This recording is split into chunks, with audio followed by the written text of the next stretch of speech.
ਸਾਂਝੇ ਨੇ। अगर असी पंजाबी बोलते उन्होंने बजुर्गों को छड़ के कवीए कि किसी भईए की या किसी होर बंदे की बोली जी मैं अगू सहा दें अपने बच्चों और अपनी औलाद नूं अपनी बोली सहावा ही ना। तो इंज जिवें खलो के ना तुसीं अपने प्यो दादे परदादे की कबर उत्ते डांगा मारो, ये उहदे बराबर दा अमल है। वाह वाह, सही कह रहे, बिल्कुल ठीक। इनू समझो कि क्यों असी अपनी जबान नूं छड्डने आ पे। तुसी इस धरती नाल अपना रिश्ता पे कमजोर करदे हो।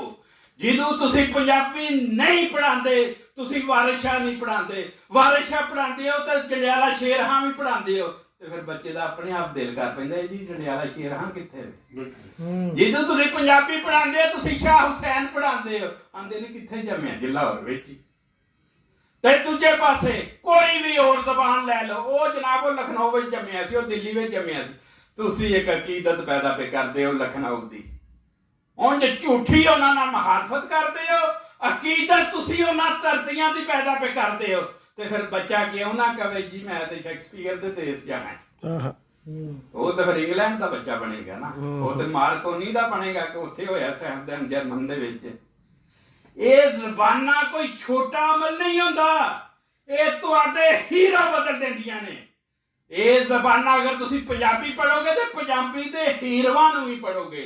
पंजाबी दे हीरो भावें राजा पोरस है, भावें दुल्ला पट्टी है, भावें अहमद हां खल्ले, भावें निजाम लवार है, तुहानूं लगेगा यार इहो जे भी लोग उठे ने। जिहड़ा लवार सी अंग्रेज़ां दे खिलाफ उठ खलोता, जिहड़ा नाई सी जबरू नाई सी, तो उन्हें जनाब उठ के ते पंगा लै लिया अंग्रेज दे नाल।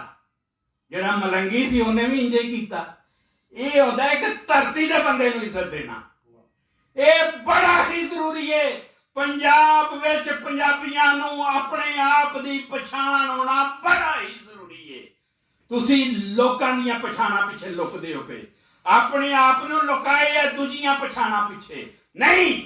तुसां पंजाबी कहना है और बड़े मान नाल कहना है हाँ हाँ मैं हाँ पंजाबी, मैं हाँ पंजाबी, मैनू फखर है पंजाबी होण ते। उहदे नाल पाकिस्तान मजबूत हुंदा है, उहदे नाल पाकिस्तान कमजोर नहीं हुंदा। और इसलिए कि जदों तुसीं अपनी जबान की कदर करते हो ना, तुसीं एक पश्तो बोलदा तुसीं कह को यार वाह बड़ी सोहनी पश्तो बोलदा है, पठाना नाल भी प्यार पैदा होंदा है। एक बलोची बलोची पिया बोलदा है, उहदे नाल तुहानूं प्यार पैदा होएगा। एक सिंधी सिंधी पिया पैदा बोलदा है, उहदे नाल तुहानूं प्यार होएगा।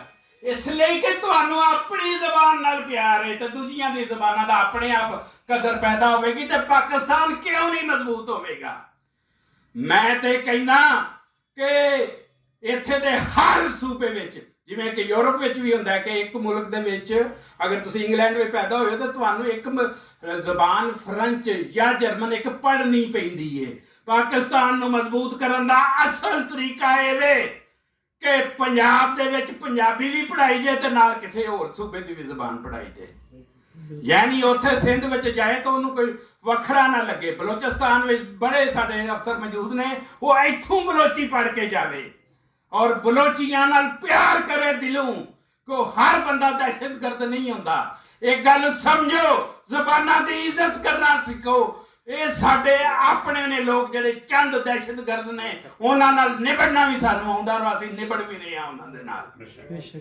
इसलिए भाई जी ਇਹ ਜਿਹੜਾ लैंगुएज एक्ट ਬਣਿਆ ਇਹਨੂੰ यक ਜ਼ਬਾਨ ਤੁਸੀਂ बोल के ਇਹਨੂੰ मुर्दाबाद एक बारी जरूर कहना है। हालां ਅਸੀਂ ਇਹ ਕਿਸੇ भी ਜ਼ਬਾਨ ਦਾ पहले भी किया है कि हर बोली दी अपनी थां पर पहला हक है ਜਿਹੜੀ बोले मेरी मां।